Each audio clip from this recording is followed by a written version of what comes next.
Welcome to DCF Investigations. Imagine a road swallowed by the dark. It is a pitch-black winter night in northern New Hampshire, where the trees loom like silent sentinels and the air is cold enough to freeze breath in the throat. The date is February 9th, 2004. On a sharp, unforgiving curve of Route 112, a black Saturn sedan sits abandoned, its front end crumpled against a snowbank. The hazard lights are not flashing. The engine is cold. Inside, there's a box of wine, MapQuest printouts, and a splatter of red liquid on the ceiling. But the driver is gone. In the space of 7 minutes, a mere blink of an eye in the grand scope of a lifetime, a 21-year-old nursing student named Maura Murray vanished from the face of the earth. There were no footprints leading into the forest. There was no struggle.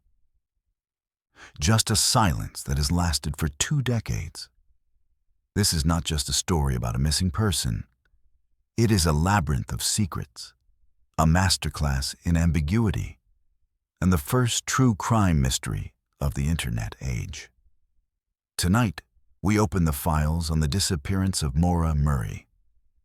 To understand how a bright, athletic scholar ends up on a desolate road hundreds of miles from where she should be, we must first peel back the layers of Maura's life. To the outside world, Maura Murray was the picture of all-American success. She grew up in Hanson, Massachusetts, raised in a hard-working Irish Catholic family. She was intelligent and fiercely competitive.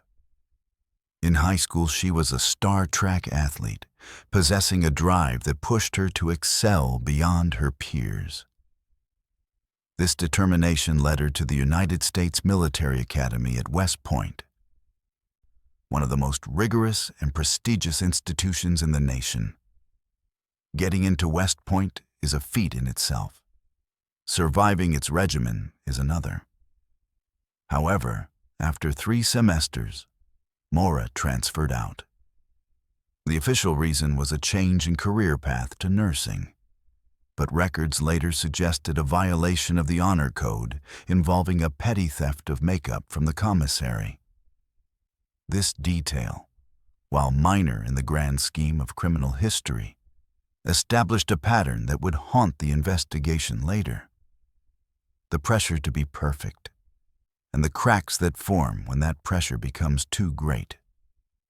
By 2004, Maura was enrolled at the University of Massachusetts Amherst. She was a Dean's List student, working at a local art gallery and as a security monitor in the dorms. She had a serious boyfriend, Bill Rausch, who was an Army lieutenant stationed in Oklahoma. On paper, her future was structured and promising. But in the days leading up to February 9th, the structure was beginning to collapse.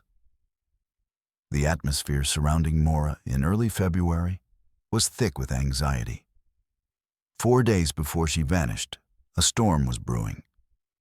On Thursday, February 5th, while working her shift at the campus security desk, Maura received a phone call that left her in a catatonic state. Her supervisor found her weeping uncontrollably, unable to speak, staring into the void. When asked what was wrong, she could only mutter, "My sister." To this day, the exact content of that call remains a subject of intense debate. We know her sister Kathleen had relapsed into alcohol addiction upon leaving rehab. But was that enough to render Maura completely non-functional? She was escorted back to her dorm, her distress palpable to everyone who saw her. The weekend brought no relief. On Saturday, February 7th, Maura's father, Fred Murray, came to visit. They went car shopping as Maura's 1996 Saturn was running on 3 cylinders and was unreliable. Later that night, Maura borrowed her father's brand-new Toyota Corolla to attend a party at her dorm.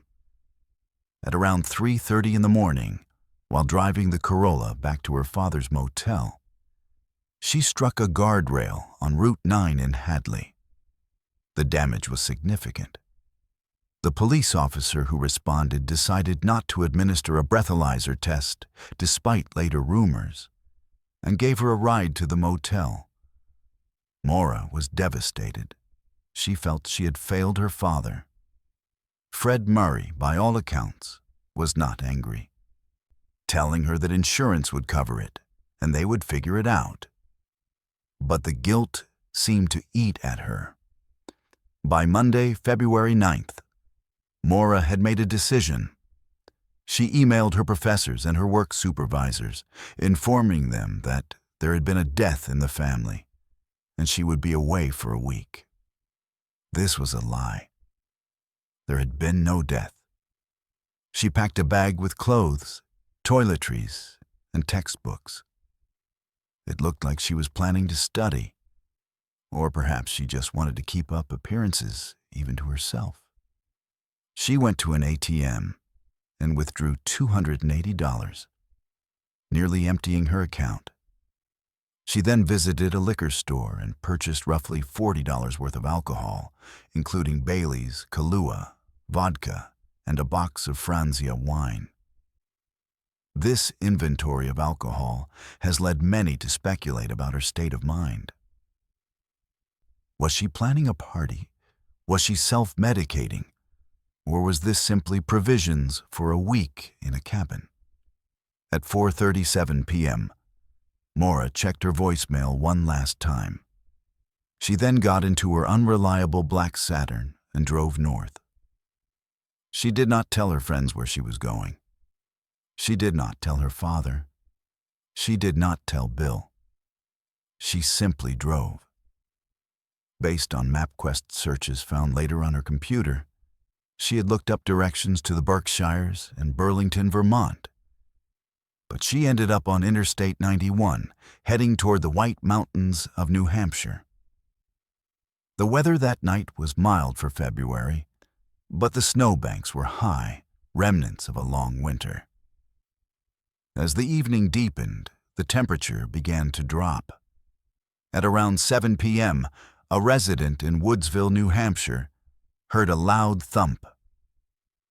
This was the sound of Maura's car failing to negotiate a sharp left-hand turn near the weathered barn on Route 112. The car spun and slammed into a snowbank, facing the wrong direction in the eastbound lane. The impact was strong enough to deploy the airbags and crack the windshield.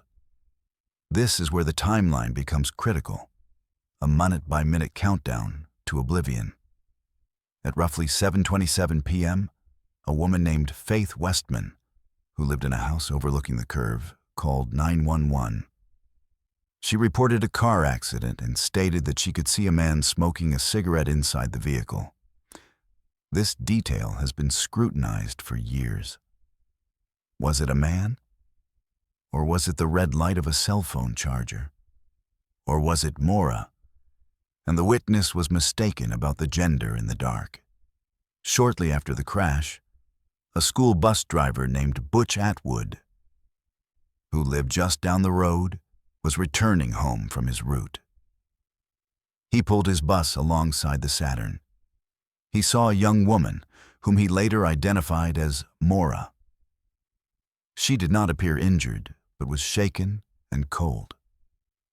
Atwood offered to call the police. Maura pleaded with him not to. She claimed she had already called the Oblivion. Atwood, knowing that cell service in that area was non-existent, knew she was lying or mistaken. He told her he would go to his house, just 100 yards away, and call for help. He left her there. At 7:42 p.m., Butch Atwood made the call to police from his home. At 7:46 p.m., the first officer, Sergeant Cecil Smith of the Haverhill Police Department, arrived at the scene. In those fleeting minutes, between Atwood driving away and Smith arriving, Maura Murray disappeared. When Sergeant Smith approached the vehicle, the driver's side door was locked. The passenger side was unlocked. The airbags had deployed, There was a box of wine on the back seat, and stains on the interior suggested the wine had spilled during the crash. A Coke bottle that smelled of alcohol was found near the car. But Maura was nowhere to be seen. Sergeant Smith and the emergency responders scanned the immediate area. They looked for footprints in the fresh snow surrounding the car. There were none heading into the woods. The road was dry pavement in some spots, but snowy in others. If she had run into the forest, she would have left a trail. If she had walked down the road, she would have been visible to the neighbors or the police cruiser. It was as if she had evaporated. A detail that has baffled investigators for years involves a white rag found stuffed into the tailpipe of the Saturn. Fred Murray would later explain that he had advised Maura to do this if the car smoked, to prevent the police from pulling her over for emissions violations. This detail is heartbreaking because it shows that even in her panic, Maura was listening to her father's advice, trying to solve the mechanical problem, trying to avoid law enforcement interaction.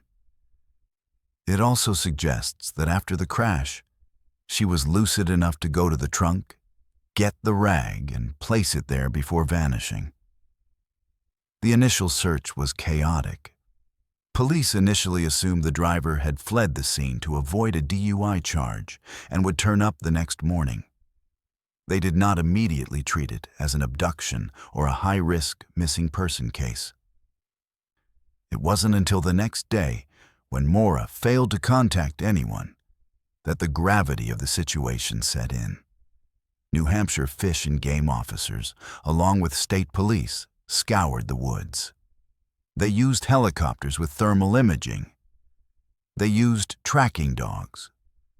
One of the most significant forensic leads came from a tracking dog brought in roughly 36 hours after the crash. The dog was given a pair of gloves found in the car to catch Maura's scent. The dog tracked the scent roughly 100 yards east down the road, toward Butch Atwood's house, and then stopped dead in the middle of the street. To investigators, this suggested one chilling possibility. Maura had walked down the road and then entered a vehicle. Whether she entered willingly or was forced is the question that haunts this case. Let us delve into the theories. For in the absence of evidence, theories are all we have. The first and most persistent theory is that Maura ran away to start a new life. Proponents of this theory point to the packed dorm room. When police arrived at UMass, they found her belongings packed in boxes. Her walls were bare. It looked like someone ready to move out. They point to the book found in her car, Not Without Peril, a collection of stories about people who died on Mount Washington. Was she planning a suicide mission or a disappearance? However, her family vehemently denies this. They argue the boxes were never unpacked from the previous semester, or she was packing to move closer to her clinicals. Furthermore, she had submitted homework assignments just hours before leaving. Runaways typically do not turn in nursing essays before vanishing. The second theory is that she perished in the woods. This theory posits that Maura, intoxicated and terrified of another car crash and a potential expulsion from nursing school, fled the scene to avoid the police, disoriented by the airbag deployment and the cold. She ran deep into the forest and died of hypothermia. This is a common occurrence in the wilderness. However, the search for Maura was exhaustive. It wasn't just a casual walkthrough. Professional search and rescue teams covered miles of terrain. Snow cover would have preserved footprints. In the years since, no hiker, no hunter, and no logger has ever found a shred of clothing, a bone fragment, or a piece of identification belonging to Maura in those woods. while the wilderness is vast. The area immediately surrounding the crash site has been combed more thoroughly than perhaps any other patch of land in New Hampshire. The third, and perhaps most disturbing theory, is that Maura was picked up by a passing driver. This is the tandem driver theory, or the opportunistic predator theory. The tandem driver theory suggests she was driving in convoy with someone she knew, crashed, and then hopped into the lead car. But why leave her car behind? Why has that person never come forward? The opportunistic predator theory is darker. It suggests that while Maura was standing by her car, vulnerable and desperate to avoid the police, someone drove by and offered a ride. She got in, and that person took her to a secondary location and killed her. This brings us to the suspects and the local rumors, of which there are many. The North Country of New Hampshire is a tight-knit community where outsiders are noticed and secrets are kept. Over the years, suspicion has fallen on several local individuals. There was the rumor of a local dirtbag who lived in an A-frame house nearby. Witnesses claim to have seen a party at this house shortly after the disappearance. Years later, a search of this A-frame house revealed carpet samples that reacted to luminol, suggesting the presence of blood, though it was inconclusive. A knife was given to Fred Murray by a local who claimed it belonged to the suspect, but forensic testing led nowhere. Then there is the scrutiny placed on Butch Atwood himself. As the last known person to see Maura alive, he falls under the natural umbrella of suspicion. His behavior was described by some as odd. He was a large man, physically imposing. He failed a polygraph test, though polygraphs are notoriously unreliable. However, Atwood cooperated with police, allowed them to search his bus and his property, and never wavered in his story. He passed away years ago, maintaining his innocence to the end. Most investigators now believe he was simply a good Samaritan who tried to help. We must also address the police conspiracy theory. Witness A, who drove by the scene before the official police arrival, claimed she saw an SUV labeled 001 nose-to-nose with Maura's Saturn. She stated she did not see anyone in the car. The official timeline says Sergeant Smith was in vehicle 001, but records suggest 001 was an SUV usually driven by the chief of police, while Smith was in a sedan. This discrepancy fueled rumors that the police were on the scene earlier than reported, or that the chief himself was involved.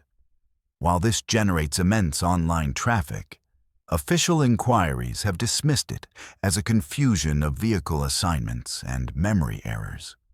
The investigation into Maura's disappearance was complicated by the jurisdictional boundaries and the era in which it occurred.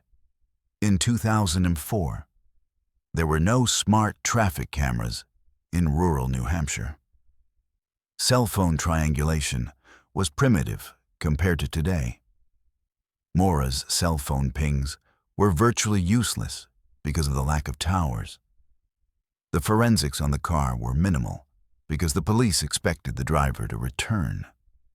By the time they realized she was gone, the golden hour of evidence collection had passed. As the weeks turned into months, the case went cold. But the internet began to heat up. The disappearance of Maura Murray became one of the first cases to be dissected in real time by online communities. Forums like Web Sleuths and later Reddit exploded with theories. Armchair detectives analyzed every frame of ATM footage, every sentence in the police reports. This digital vigilante justice was a double-edged sword. It kept Maura's name in the headlines, ensuring the police could not bury the file. but it also unleashed a torrent of harassment upon the Murray family and Maura's friends. Bill Rausch, her boyfriend, was vilified online, accused of being abusive or involved, despite being in Oklahoma at the time of the crash. The Murray family had to contend not only with their grief, but with trolls who accused Fred Murray of inappropriate behavior toward his daughter. Allegations that have no basis in fact, but spread like wildfire in the anonymity of the web. Journalist James Renner became a central figure in the narrative, writing a book that proposed controversial theories, including the idea that Maura was a sociopath who orchestrated her own disappearance to escape the men in her life. While Renner's aggressive tactics kept the case alive, they also caused a deep rift between him and the Murray family. This dynamic, the tension between the family seeking their daughter and the public consuming her tragedy as entertainment, is a defining feature of the Maura Murray saga. Years passed. Anniversaries came and went. Fred Murray, a man possessed by a singular need to find his child, spent every weekend in New Hampshire. He walked the woods. He knocked on doors. He sued the state of New Hampshire to release their case files, a legal battle he partially won, proving that the state was holding back information to protect a potential future prosecution. This confirmed that the police believed a crime had been committed. They were not treating this as a simple runaway case anymore. In 2019, a glimmer of hope appeared. A group of citizens, working with the permission of property owners, searched the basement of a house near the crash site. Ground-penetrating radar showed a disturbance in the soil. Cadaver dogs hit on the spot. It seemed like the breakthrough everyone had waited for. The New Hampshire State Police were called in. They excavated the area. The world held its breath. But they found nothing. Just tree roots and pottery shards. The soil disturbance was natural. The dogs had been mistaken, or the scent was a ghost of something long gone. It was another crushing blow to a family that had endured too many. What makes the Maura Murray case so enduring? Why does it obsess us? It is the relatability of the prelude and the impossibility of the conclusion. We have all felt the pressure of school or work. We have all made mistakes, driven a car that was falling apart, or wanted to just get away for a few days. Maura was us. She was young, flawed, and trying to navigate a rough patch. And then the physics of her world broke. People do not just vanish in 7 minutes. But she did. Today, the case sits in a strange limbo. It is officially a cold case, but it is very much alive in the public consciousness. The New Hampshire Cold Case Unit maintains that they are actively investigating. They receive tips regularly. There is a standing reward. But the woods of Haverhill are dense, and the secrets of the locals are deep. We must consider the psychological toll on the survivors. Julie Murray, Maura's sister, has taken up the torch, using TikTok and podcasts to reclaim the narrative from the conspiracy theorists and humanize the sister she lost. She reminds us that Maura was funny, that she loved hiking, that she had a distinctive laugh. She fights to ensure Maura is not just a puzzle to be solved, but a person to be found. As we look at the facts today, we are left with a few likely scenarios, none of them comforting. Is Maura's body hidden deep in the woods, just outside the search radius, covered by 20 years of fallen leaves and earth? Or is she buried in a basement, a victim of a crime of opportunity committed by someone who saw a vulnerable girl and took her? Or, however unlikely, is she out there somewhere, living a life under a different name, having successfully walked away from the wreckage of the Saturn. The silence of Route 112 offers no answers. The weathered barn still stands. The curve is still sharp, and somewhere the truth is waiting. It is waiting for a confession, a discovery, or a shift in the earth. Until then, Maura Murray remains the girl who drove into the dark and never came back. This case serves as a grim reminder of how fragile our existence is. One wrong turn, one bad decision, 1 minute of bad luck, and everything we are can be erased. We at DCF Investigations are dedicated to keeping these stories alive, to shaking the dust off the files that society has tried to close. We ask you to look at the timeline again. Look at the 7 minutes between the bus driver leaving and the police arriving. In that window lies the answer. What do you believe happened in those 7 minutes? Did the woods take her, or did a monster in human skin? Leave your analysis in the comments below. We read every theory, because sometimes the solution comes from the most unexpected place. This is DCF Investigations. Stay vigilant, stay curious, and never let the silence win.